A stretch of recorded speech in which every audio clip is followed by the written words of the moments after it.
Okay, welcome back to the second part of this lesson, and it's acceleration in free fall. So Isaac Newton sat under an apple tree, the apple fell, and he came up with this idea of acceleration of gravity while sat underneath the apple tree.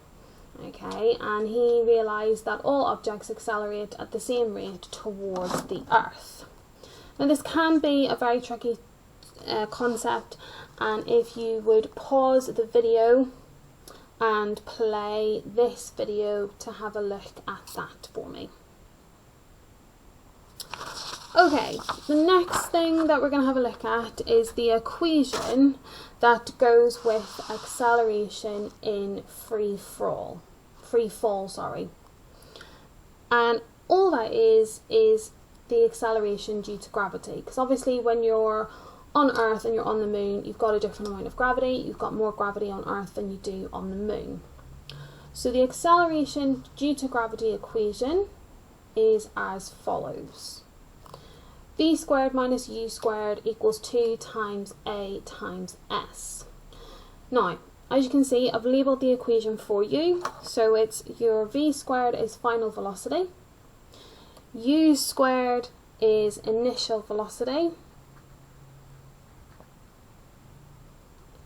A is acceleration, and S is distance, which must be in meters. If it's in centimeters or any other, you must convert it.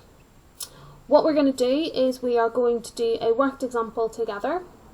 So if you can pause the video again and write out that question, and then we will work our way through it together. Okay, hopefully you've got that question written down and we can start to make our way through it. So the question is asking you to calculate the velocity when the ball reaches the ground. And what that is its final velocity. Okay, it tells you the velocity of the ball at 2.2 meters. So because it's asking us to find the final velocity, we do need to rearrange this equation.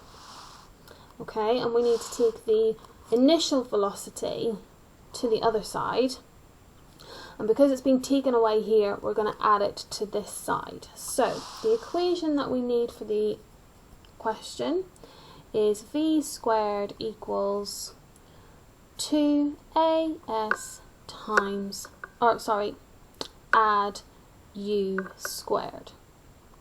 So I would put this part almost in brackets, and then you're going to add it to the u squared. So remember, this means, and again I'll do it in a different coloured pen just so that you're aware,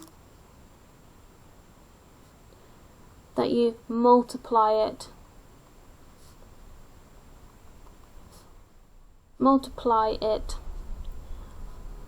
by itself.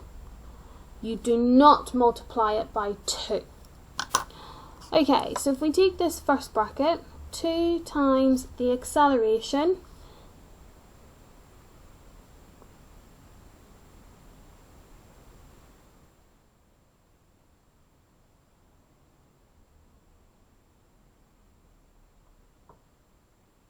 which is 9.8, because acceleration due to gravity is uniform, like we previously said, and gravity on Earth is 9.8. times the distance is 2.2.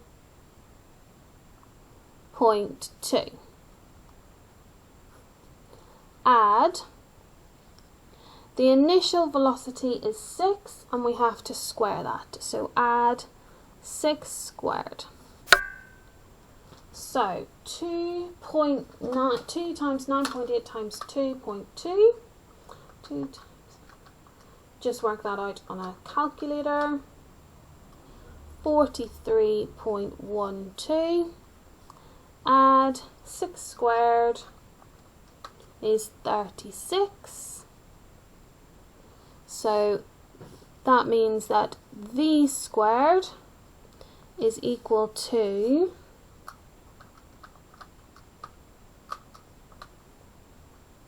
79.12.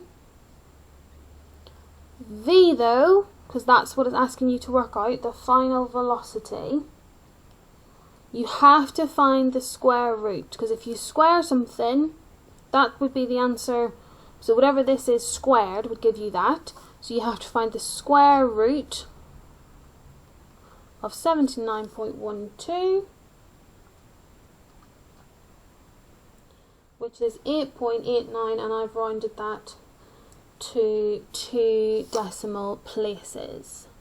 So 8.89 meters per second. Okay. Trickier, higher paper, but I still think good to know. The acceleration, so again I'm just going to use a different colour up here. The acceleration, okay, it'll tell you whether the object is on Earth or on the moon or whatever, and that is always going to be 9.8 for the Earth, and they usually tell you what it is for the moon. So that acceleration figure will always be that if they are talking about something on Earth. Okay, what I want you to do now, just to finish off this lesson, is to make your way through the knowledge and application check, but please ignore question 5 and 6. So ignore question 5 and 6. Questions 1 to 8, 1 to 4, 7 and 8 relate to the first half of the lesson, and questions 9 relates to the second half, what we've just done, and question 10 is previous knowledge. Pause the video now to make your way through those questions.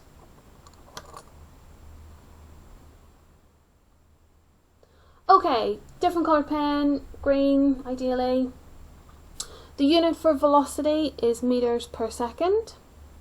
The unit for acceleration is meters per second squared. The Greek letter delta means in mathematics, that means the change.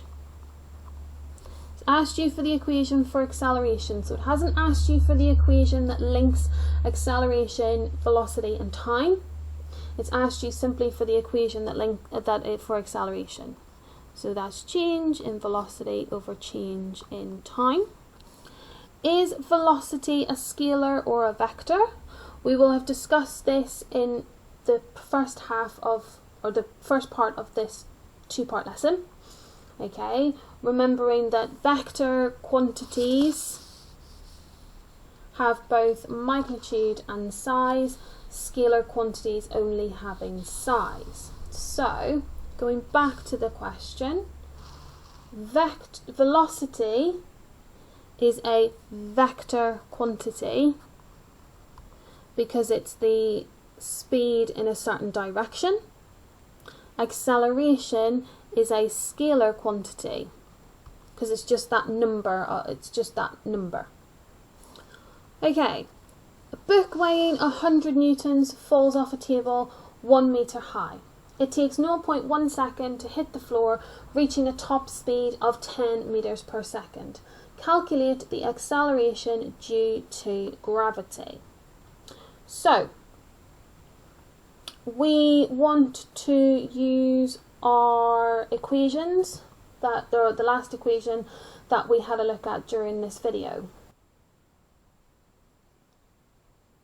So for this question, we need to be using the v squared minus u squared equals 2as equation. So the final velocity is 10 meters per second, so that's 10 squared. The initial velocity is 0.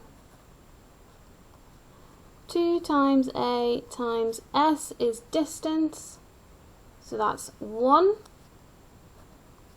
So 10 squared is 100, 0 squared is 0. 2 times 1 is 2, and 2 times a is 2a. So acceleration equals 100 divided by 2, which is 50 meters per second squared. You multiplied it here, so you divide it over here. So this is your answer. Don't worry if you didn't get number 9 correct, as long as you had a go. Question 10. A car has a thrust of 1500 newtons and experiences drag forces of 1300 newtons. Describe its state of motion. I tend to draw diagrams for these. So,